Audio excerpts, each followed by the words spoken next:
कि ये जो इदारे जिनका जिक्र FBR, नेशनल बैंक, ज़राई तरक्याती bank, SCCP, national saving, auditor general की अपनी गाड़ियाँ, वजारत ख़जाना की गाड़ियाँ, इफ्तिखार अहमद साहब, अब ये मामलात जो हैं ये जहाँ पर दीगर वजूहात खुद वजारत ख़जाना अपनी रिपोर्ट में बयान कर रहा है, वहाँ ये खुद बता रहा है कि जी 5 सालों के अंदर इतने अखराजात अरबों रुपए तो हैं वो सरकारी इदारों की गाड़ियों की मुरम्मतों पर खर्च हो गए।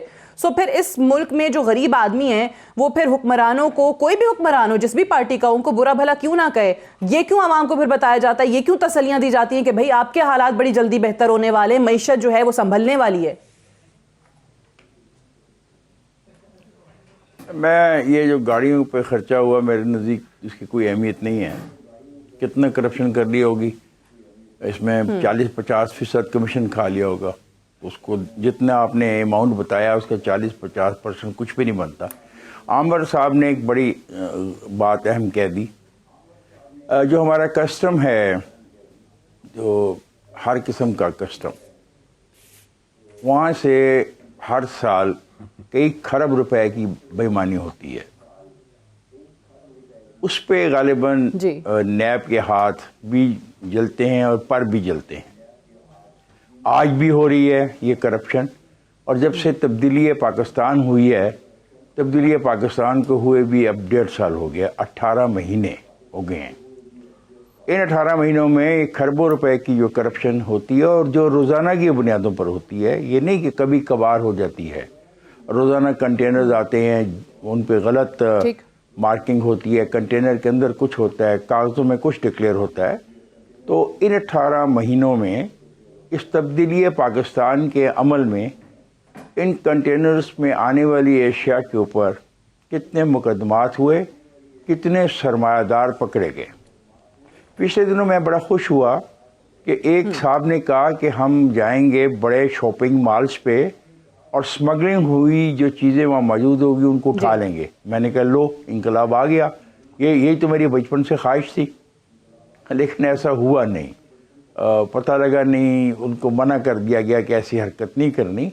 अगर ऐसी हरकत की तो फिर ये हमारी जो बेगमात की शॉपिंग वॉपिंग है ये भी बड़ी डिस्टर्ब हो जाएगी, तो प्लीज़ ऐसा काम नहीं करना। अभी आपने एक लफ्ज़ बोला गालिबन तंदूरों के बारे में, क्या आपके पास अगर कागज़ पे लिखा हुआ वो है फिगर कितना तंदूरों के लिए आपने कहा?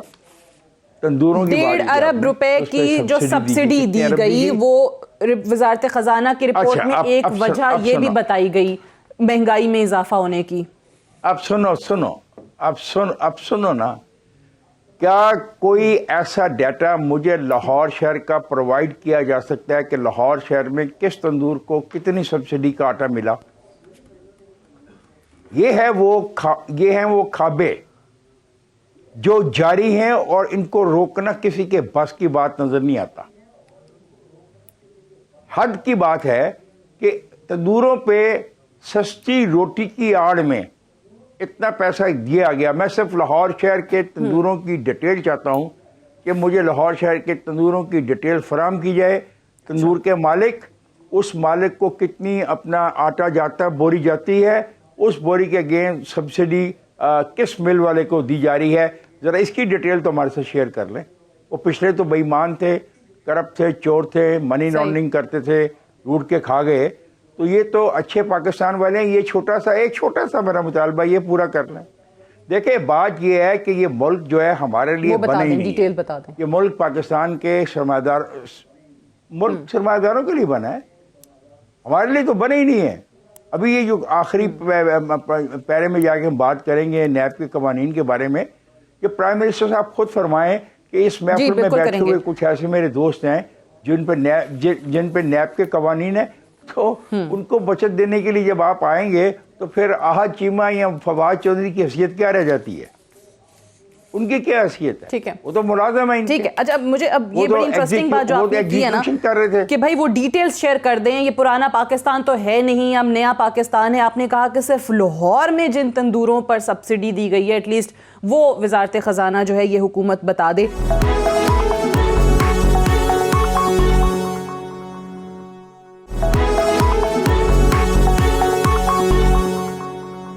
शाहजहां मेरे अब्बास साहब ये जो कह रहे हैं कि जी बिजली गैस की कीमतों में रद्दोबदल हुआ, ये वजूहात बता रहे महंगाई की, जिसकी वजह से वो कहते हैं 14.9% तक महंगाई रिकॉर्ड की गई। 1.5 अरब की तंदूरों की सब्सिडी, 226 अरब रुपए। उन्होंने कहा कि जो बिजली के लाइफलाइन सारिफीन हैं उनको सब्सिडी जो है वो महंगाई की वजह बनी। तो इतनी अगर सब्सिडियां दे रहे हैं तो फिर अवाम क्यों चीख रहे हैं? वो तो कहते हैं महंगाई बढ़ती जा रही है, ये कह रहे हैं हम सब्सिडीज दिए जा रहे हैं। सादिया, सब्सिडी देना कोई बुरी बात नहीं है, लेकिन अगर बिजली में इतनी की सब्सिडी दी तो ज़रा इनसे पूछिए कि वो जो लाइन लॉसेस होते हैं इनके, वो जो गैस के लॉसेस होते हैं, वो जो अरबों रुपए हमारे बिलों में आते हैं, ये बिजली महंगी होने की वजह से नहीं आते, ये उन लॉसेस की वजह से आते हैं कि जो कि सुई सौदरन हो, सुई नादरन हो, आपकी जो ये जितनी डिस्कोस हैं, ये जितनी फर्म्स हैं, ये जो इलेक्ट्रिक सप्लाई करती हैं, ये इनको आइस्को को किसी ने ठीक किया, लेस्को को किसी ने किया, जहां भी ये हैं डिस्ट्रीब्यूटर्स, इनके अंदर जो नुकसानात हैं ये वो चीज़ें हैं। क्या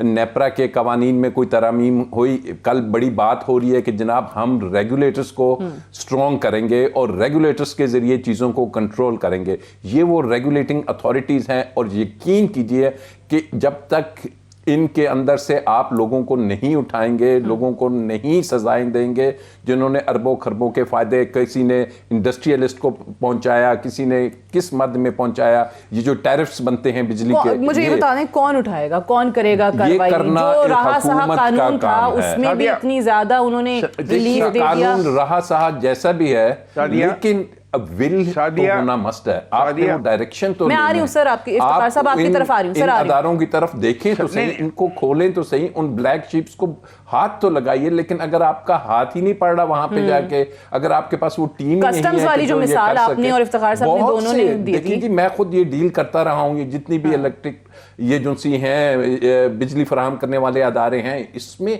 तो एक लोगों की लॉटरीज लगी हुई हैं। आपको पता है बड़े बड़े सरमायादार इसको ये लैंड लॉसेस करके इनको खरीदना चाहते थे, बड़ी मुश्किल से रोका गया कि इनको प्राइवेटाइज मत करें, इनको रहने दें। तो यहां से है कि असल इशू वही है कि गुड गवर्नेंस की तरफ आ जाएं, मैनेजमेंट बहुत जरूरी है। अब चीजों को आप कौम को ये नहीं बताएंगे कि नवाज शरीफ को हमने पकड़ लिया, हमने जरदारी ये तो बता दिया वज़ीर आज़म ये बता दिया ना कि सुकून जो है वो कब्र में है। देखिए अब अवाम ने देख लिया, अवाम ने इस हुकूमत से चाह रहे हैं। सादिया, अवाम ने देख लिया कि जी कोई एहतसाब वगैरह नहीं हुआ, वो लंदन में बैठे हैं, ये उधर दुबई में चले जाएंगे, वो सारे होंगे। तो अब असल इशू की तरफ आ जाएं, जो गुर्बत है, जो रात को खाना नहीं खा के सोते, जो बिजली का बिल नहीं दे सकते, जो कि एक शख्स सर्दी में अपने बच्चों को कपड़े गर्म नहीं दे सका और उसने खुदकुशी कर ली। ये वो इश्यूज हैं कि अवाम अब इसकी तरफ देखेंगे, अदरवाइज कोई चीज इस मुल्क को स्टेबल नहीं। करप्शन को रहने दे, FIA से कराते हैं, नैब से कराते हैं, जिससे भी ठीक कराएं, लेकिन कराएं जरूर और रोकें जरूर। इफ्तिखार साहब आप कुछ फरमा रहे थे सर। मैं ये कहना चाह रहा था कि आप बिजली के बारे में कह रहे हैं कि बिजली में हमें कितने खरब रुपए की सब्सिडी दी जा रही है जी, वो सब्सिडी की शक्ल में दी जा रही है, ये भी तो बताएं ना। देखें, जो स्टडी है बिजली के पर यूनिट की पैदावार की, वो है 7 रुपए से ज़्यादा का नहीं, क्योंकि हमारा मिक्स है। हम ऑयल भी इस्तेमाल करते हैं, फर्नेस ऑयल भी इस्तेमाल करते हैं, हम पानी भी इस्तेमाल करते हैं, हम गैस भी इस्तेमाल करते हैं। तो हमारा जो बिजली की पैदावार का अमल है ये इस तरह का है। तो ये जो हमें दे रहे हैं सब्सिडी के नाम पर, ये किस शक्ल में दे रहे हैं और क्या इसका तरीकाकार क्या है, किस तरह?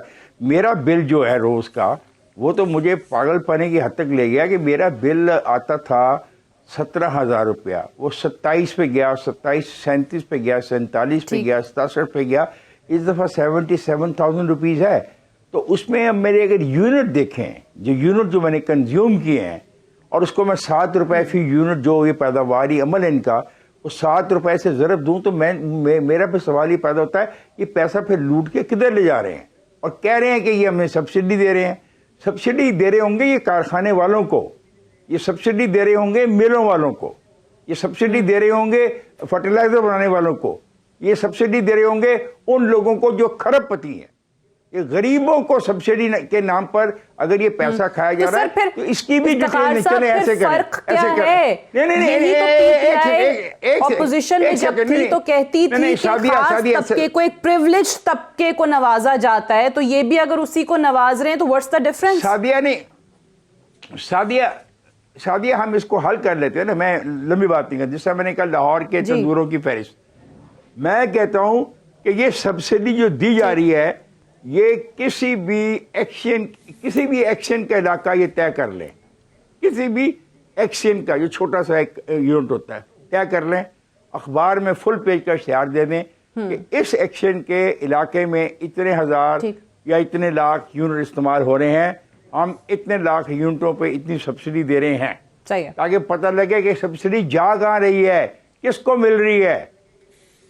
ये तो कोई बड़ी अच्छी बात कही अपना आमिर ने कि सब्सिडी इज नॉट बैड।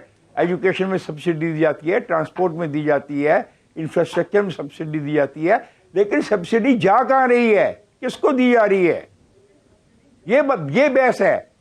और ये जो हम अवॉइड करते हैं जा कहाँ स्मगलर रही? को और स्मगलिंग को बिल्कुल और ठीक। अंडर इनवाइसिंग को और लूट मार को, ये टैक्स को देने को तैयार ही नहीं है।